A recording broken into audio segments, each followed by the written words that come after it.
మోంతా తుఫాన్ ఎఫెక్ట్తో తెలంగాణలో భారీ నుంచి అతి భారీ వర్షాలు కురుస్తున్నాయి. ఇదే అంశంపైన మనతో మాట్లాడేందుకు హైదరాబాద్ వాతావరణ శాఖ సీనియర్ అధికారి శ్రీనివాస్ గారు ఉన్నారు. వారితో మాట్లాడించే ప్రయత్నం చేద్దాం. సార్, ఏంటి అసలు మోంతా తుఫాన్ ఎఫెక్ట్ ఏంటి, ఎట్లా ఉంది?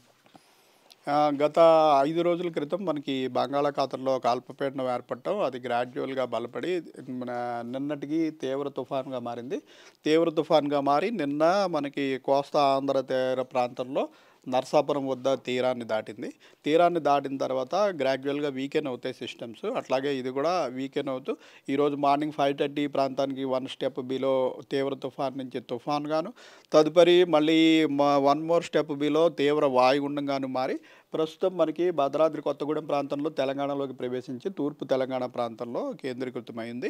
ఇది రాగల 6 అవర్స్లో 1 మోర్ స్టెప్ వీకెన్ అయ్యి వాయుగుండంగా మారుతుంది. తర్వాత 6 గంటల్లో గ్రాడ్యువల్గా వీకెన్ అవుతూ రేపు ఉదయానికి ఇది తెలంగాణ దాటి ఛత్తీస్గఢ్లోకి ప్రవేశించే అవకాశం ఉంటుంది.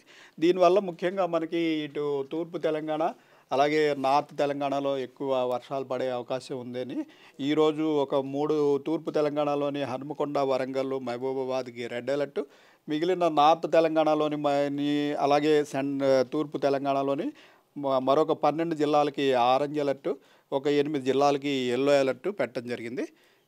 రెడ్ అలర్ట్ అంటే ఎంత సెంటీమీటర్ వర్షం కూర్చోవు? రెడ్ అలర్ట్ అంటే 20 సెంటీమీటర్ల పైబడి వర్షపాతం పడితే అది ఎక్స్ట్రీమ్లీ హెవీ. ఇంకా 20 సెంటీమీటర్ల పైబడి అంతైనా ఇంకా రెడ్ అలర్ట్. సో ఈ 3 జిల్లాలకి రెడ్ అలర్ట్ పెట్టడం జరిగింది.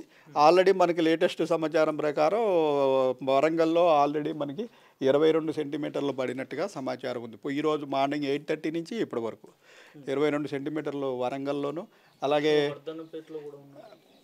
ఇవన్నీ వరంగల్ జిల్లాకి పెట్టిన వార్నింగ్. ఒక చోట ఆల్రెడీ 22 సెంటీమీటర్లు, మరి పలు ప్రాంతాల్లో 17 నుంచి 15 సెంటీమీటర్లు, అలాగే యాదాద్రి భువనగిరిలో కూడా 15 సెంటీమీటర్లు. ఇట్లా మనకి ఈ ప్రాంతంలో అంతా కూడా అతి భారీ, అత్యంత భారీ వర్షాలు ఆల్రెడీ మనకి రికార్డ్ అయినట్టు కూడా సమాచారం ఉంది. ఇట్లాంటి జిల్లాల్లో అంటే ప్రజలు ఎలాంటి జాగ్రత్తలు తీసుకోవాల్సినటువంటి అవసరం ఉన్నది? ఎన్ని రోజుల పాటు ఈ జిల్లాలలో కూర్చే అవకాశం?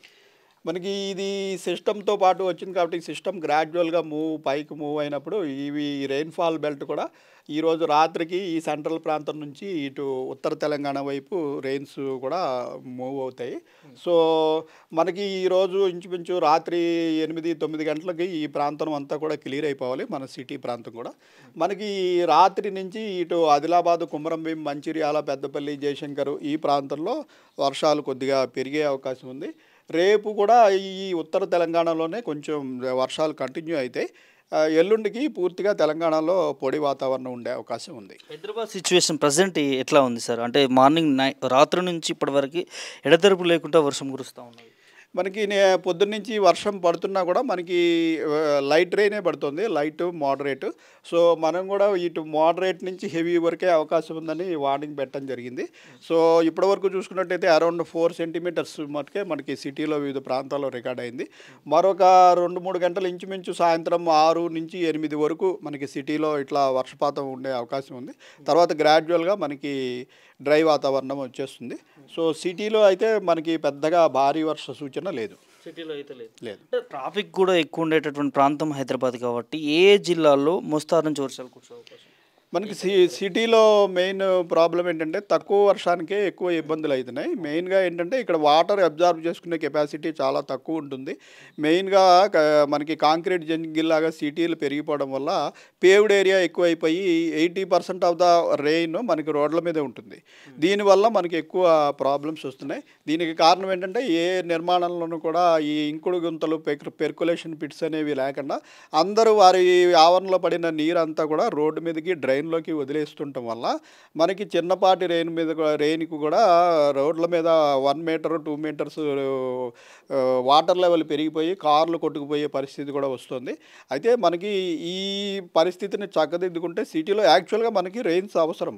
ఇటువంటి రెయిన్స్ పడినప్పుడు ఈ పెర్కులేషన్ పిట్స్ ఉండి ఈ వాటర్ని స్టోర్ చేసుకుంటే మనకి బోర్లు రీఛార్జ్ అవుతాయి. వేసవికాలం మనకి ట్యాంకర్ల మీద డిపెండ్ అవ్వకుండా ఇది రెయిన్ వాటర్ అనేది చాలా ఫ్రెష్ వాటర్. సో ఆ వాటర్ని మనం చాలా వేస్ట్ చేస్తున్నందువల్ల మనకి ఇబ్బందులు వస్తున్నాయి. ఇది గ్రాడ్యువల్గా ఈ అలవాటు మార్చుకున్నట్టయితే సిటీలో కూడా ఇలాంటి చిన్న రెయిన్ఫాల్కి పెద్దగా ఇబ్బంది పడే అవకాశం ఉంది. ఈ తుఫాన్ సంబంధించి ఎక్కువగా నష్టపోయేది రైతులే. అట్లాంటి రైతులు ఈ తుఫాన్ బారి నుంచి బయటపడాలంటే వాళ్ళు ఎట్లాంటి జాగ్రత్తలు తీసుకోవాలి? ఇప్పుడు జాగ్రత్తలు అంటే ఇంకా ఇప్పుడు చేసేదేమి లేదు. మనం ఒక 5 రోజుల ముందు నుంచి కూడా ఆల్రెడీ హెచ్చరిస్తూ వస్తున్నాము. మనం 5 రోజుల ముందు నుంచి ట్రాక్ కూడా ఇచ్చేసాము. ఏ ప్రాంతంలో హిట్ అయ్యే అవకాశం ఉంది, మనకి తూర్పు తెలంగాణ, ఈశాన్య తెలంగాణలో భారీ వర్షాలు, అతి భారీ వర్షాలు ఉంటాయి. సో ఆల్రెడీ పంట కోతకు రెడీగా ఉన్నవారు మరొక 2, 3 రోజులు వాయిదా వేసే బదులు ముందు కోసే అవకాశం ఉంటే కోసి జాగ్రత్త చేసుకోమనే అవకాశం వార్నింగ్ ముందుగా పంపించడం జరిగింది. అయితే అలా జాగ్రత్త పడిన వారు పర్వాలేదు, లేని వారికి ఇప్పుడు ప్రస్తుతం ఇంకా వారు చేసేది ఏం లేదు. కానీ ఈ కోసి ఉంచిన వారు కూడా ఓపెన్గా ఉంచకుండా ఈరోజు రేపు ఎల్లుండి కొంచెం జాగ్రత్తగా డ్రైగా ఉంచుకుంటే ఇక ముందు కూడా వాతావరణ సూచనలు ఇటువంటి పైగా తుఫాన్లు అనేవి మేము 7 రోజుల ముందే చెప్పే అవకాశం ఉంది. ప్రస్తుతం ఉన్న లేటెస్ట్ టెక్నాలజీ తోటి 6 నుంచి 7 రోజుల ముందు కరెక్ట్గా ఎక్కడ హిట్ అవుతుంది ఇంచుమించు అన్నది చెప్పే టెక్నాలజీ ఇప్పుడు మనకు ఉంది. ఆ రకంగానే మనం ట్రాక్ అన్నీ కూడా ముందే ఇస్తున్నాం. ఇది బలపడుతుంది, ఎందుకంటే ఈ సీజన్లో మనకి బంగాళాఖాతంలో ఏర్పడే సిస్టంలో తుఫాన్గా ఏర్పడే అవకాశం ఉంటుంది. సో అటువంటి సిస్టమ్ ఏర్పడిన వెంటనే మేము రెగ్యులర్ దాని మీద వాచ్ పెట్టి వెంటనే దానికి బులెటిన్స్ పంపించడం జరుగుతుంది. సో ఇక ముందైనా సరే ఎక్కువ మీరు అన్నట్టు ప్రతి సీజన్లోనూ వ్యవసాయదారులు చాలా ఇబ్బంది పడుతున్నారు కాబట్టి ఈ వాతావరణ సూచనల మీద ప్రత్యేక శ్రద్ధ వహించి ఒక సూచన వచ్చినప్పుడు ముందుగా జాగ్రత్త పడినట్టయితే చాలా ఉపయోగంగా ఉంటుందని సూచిస్తుంది. మాన్సూన్ సీజన్స్ దీనికి కారణం అనుకోవచ్చా? ఈ మోంతా తుఫాన్కి సంబంధించి గత సంవత్సరంలో ఇదే విధంగా ఉండని ఏంటి? మనకి మాన్సూన్ సీజన్లో యాక్చువల్గా తుఫాన్లకి అనుకూలం కాదండి. మాన్సూన్ సీజన్లో ఏంటంటే డిప్రెషన్ వరకే వెళ్తాయి. మాన్సూన్ సీజన్ అయిపోయిన వెంటనే మనకి అక్టోబర్, నవంబర్, డిసెంబర్ నెలలో తుఫాన్లకి అనుకూల కాలం. ఈ కాలంలో ఏంటంటే మనకి ప్రతి సీజన్లో కూడా 1-2 తుఫాన్లు అనేవి వస్తాయి. సో ఈ తుఫాన్లకి మనకి మాన్సూన్లో పడే రెయిన్ కంటే తుఫాన్లో పడే రెయిన్ ఖచ్చితంగా చెప్పగలుగుతాం. ఎందుకంటే తుఫాన్ అనేది లార్జర్ సిస్టమ్. దీన్ని మనం స్పష్టంగా మనకి శాటిలైట్లలోనూ రాడార్లోనూ చూసి ముందుగా హెచ్చరించే టెక్నాలజీ మన దగ్గర ఉంది. సో తుఫాన్ల ఫోర్కాస్ట్ విషయంలో చూసినట్టయితే ఐఎండీ ఇంచుమించు 90 నుంచి 95% కరెక్ట్గా ఉంటుంది. ప్లస్ మీరు చూసినట్టయితే గతంలో తుఫాన్లాగా ప్రస్తుతం తుఫాన్లో ప్రాణ నష్టం ఎక్కడా లేదు. ఎందుకంటే మనం ఈ స్టేట్ డిజాస్టర్ మేనేజ్మెంట్ అథారిటీకి, నేషనల్ డిజాస్టర్ మేనేజ్మెంట్ అథారిటీకి ఒక 5 రోజుల ముందుగానే పలానా ప్రాంతంలో హిట్ అయ్యే అవకాశం ఉందని మనం స్పష్టంగా సూచనలు పంపడం వల్ల వారు తగిన చర్యలు తీసుకోవడం వల్ల ప్రాణ నష్టం అయితే 100% తగ్గిపోయింది. అయితే మనం ఈదురుగాలను నిరోధించలేం కాబట్టి మెయిన్గా ఈదురుగాల వల్ల ఎక్కువ అలాగే వరదలు సంభవించినప్పుడు కొట్టుకొల్లిపోవడం, ఆస్తి నష్టం అనేది ప్రస్తుతం మనకి జరుగుతుంది.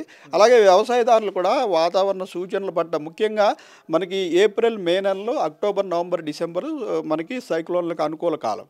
ఈ కాలంలో వాతావరణ సూచనలు జాగ్రత్తగా విని వాటిని సీరియస్గా తీసుకుని యాక్షన్ తీసుకున్నట్టయితే ఈ కొన్ని నష్టాల నుంచి బయటపడచ్చు అని చెప్తాను. ఫైనల్గా ఇక్కడ గ్రేటర్ పరిధి ప్రాంతాల్లో ఇటు హైదరాబాద్, అదేవిధంగా అటు తెలంగాణ రాష్ట్ర వ్యాప్తంగా ఈ మోంతా తుఫాన్ ఎప్పుడు విడిచి వెళ్ళనుంది? దీని ప్రస్తుతం అప్డేట్స్ మనకి ఈరోజు రాత్రికి ఇది ఇంచుమించు నార్త్ తెలంగాణలోకి మూవ్ అయిపోతుంది కాబట్టి ఈరోజు అర్ధరాత్రి నుంచి ఇంచుమించు మనకి ఈ వరంగల్ ప్రాంతం అలాగే మన సిటీ ప్రాంతంలో రెయిన్స్ అనేవి తగ్గిపోతాయి. రేపటికి పూర్తిగా మనకి డ్రైనెస్ వచ్చేస్తుంది. అయితే ఈ నార్త్ తెలంగాణలోని 5-6 జిల్లాల్లో రేపు కూడా కొద్దిగా రెయిన్స్ కొనసాగుతాయి.